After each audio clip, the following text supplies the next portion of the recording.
everyone, and welcome to the Ask the Expert series. My name is Julia. I'm the Content Marketing Manager at The Autonomous, and I'm very happy to host the first episode of this new format that we developed. At The Autonomous, over the past 2 years, we've grown quite an international community of experts and companies and institutions, and together with them, we aim to tackle all these multiple challenges and discuss some of the most important topics in the AV space. For today's first episode, we've invited Gail Gottehrer, attorney and founder at the law office of Gail Gottehrer, for a short Q&A on this hot topic of regulation. Thank you so much. It's great to see you, and I'm honored to be your first guest. So thank you so much. This is very exciting, and hopefully we have a large audience out there because these are important topics. It's not like you can just say, okay, work, and it's going to work ethically and properly on its own. No technology works that way. It's a tool.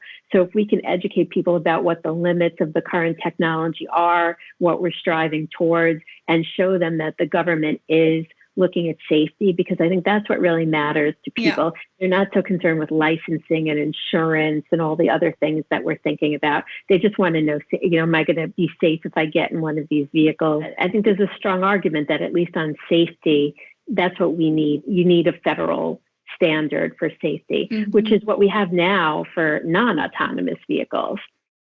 And that other things like licensing, speed limits, all those other things can be determined by states. But that at least on the safety component, we need that because manufacturers need that. You can't manufacture a vehicle that's okay in one state and not okay in another state. I think this raises also the question of trust. I think the whole big picture, there are lots of different complicated little issues, but there are certainly some overlapping ones, just some basic fundamental safety and autonomous vehicle related questions that it has to be that everyone is considering, right? Every manufacturer, every state, every country in the world in terms of deployment, in terms of safety. So it would seem to me that we could get people together to try to work out these issues together. And again, putting aside things like proprietary technology and trade secrets, not talking about that kind of granular level, like how specifically does your vehicle work? What kind of redundancies do you have? But basic things, if we could combine the learning of what doesn't work, what does work, what might be best practices to at least guide people, I think that would just save everybody time. The basic safety principles, everybody is invested in that, right? Because I think the whole industry understands if there's some terrible accident, where there are massive casualties or huge property damage, something like that, that's detrimental to the entire industry because consumers will lose whatever small amount of trust they have now. Legislatures will push back and say, oh no, this is not ready. It's bad for everyone.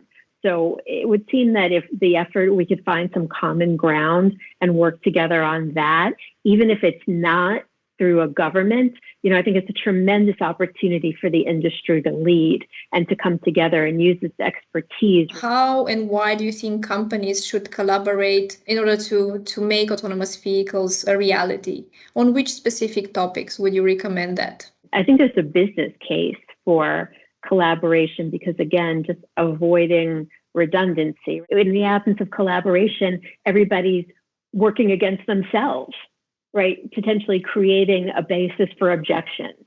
So I think that's the business case, and that's potentially at least a starting point, I think, for conversations. As an industry, we have to convince people that this technology is safe, because if we don't, then nobody's buying anybody's vehicles, right? If we don't do that, no government is going to buy autonomous buses or autonomous shuttles from any manufacturer. But there are a lot of talented people working on these problems now. And you just have to think that if all those smart people could get together and, we could reach the solution. Plus, while I am, in favor of great, intelligent regulation, very often when regulators don't know as much as the industry that they're regulating, we wind up with regulations that we then have to struggle to get changed or that don't really work, or we then wind up wringing our hands and saying, why didn't they ask us first? Why don't they understand more about the industry?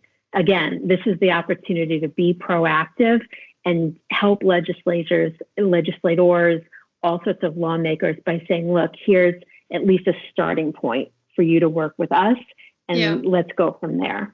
Thanks a lot, Gail. I think it was a very interesting, very insightful session. Thanks a lot for sharing all this, sharing your knowledge, your expertise. Thank you so much. It's been a pleasure.